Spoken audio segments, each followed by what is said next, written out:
ញសួរខ្លួនឯងគេជាមនុស្សបែបណាហេតុវាយំព្រោះគេ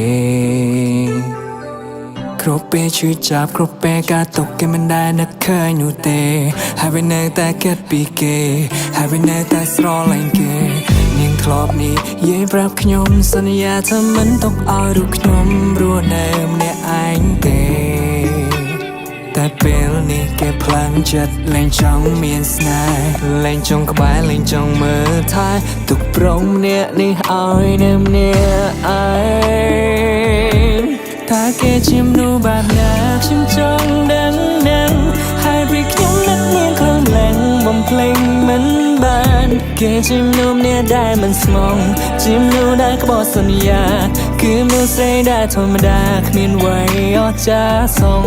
នាងជាមនុស្សបែបណាខ្ញុំក៏បាននឹងច្បាស់តែចិត្តខ្ញុំចង់ជួបគេនឹងចង់សួរនាំពីរឿងរ៉ាវខ្លាំងហេតុអ្វីក៏ចាក់ចេញតែបានដឹងតែថារូបខ្ញុំឈឺចាំចង់ប្រាប់ថាពេលនេះខ្ញុំកំពុងតែនឹកអ្នកខ្លាំងណាស់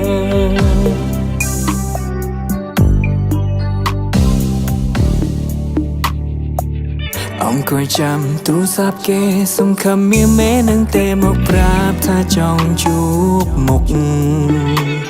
ទោះជួបហើយត្រូវការតុងក៏សុំចិនដែរឲ្យតែបានក្បែរជីវ៉ាទោះឈឺយ៉ាងណាក៏ព្រមតែគេជាមនុស្សបែបណាខ្ញុំចង់ដឹងហើយពេលខ្ញុំនឹកនាងខ្លាំងឡើងបំភ្លេចមិនបានគេជាមនុស្សម្នាក់ដែលមិនស្មងជាមនុស្សដែលក្បត់សន្យាគឺមនុស្សស្រីដែលធម្មតាគ្មានអ្វីអស្ចារ្យសង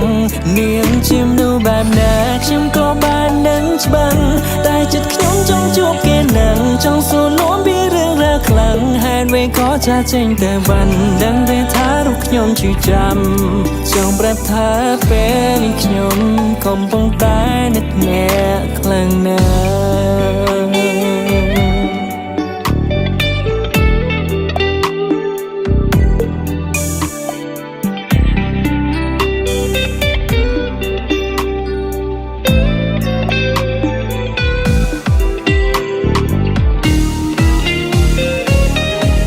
គេជាមនុស្សបែបណាខ្ញុំចង់ដឹង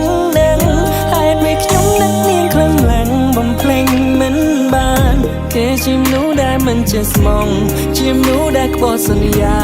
គឺជាមនុស្សម្នាក់ធម្មតាគ្មានអ្វីអស្ចារ្យសង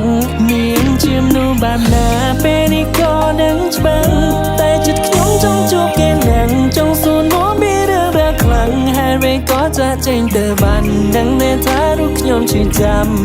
ចង់ប្រាប់ថាពេលនេះខ្ញុំកំពុងតែនឹកគេជាមនុស្សបែបណាខ្ញុំចង់ដឹង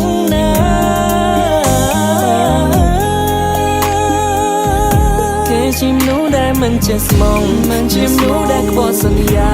គឺជាមនុស្សម្នាក់ធម្មតាគ្មានអ្វីអស្ចារ្យសងនាងជាមនុស្សបែបណាពេលនេះក៏នឹងច្បាស់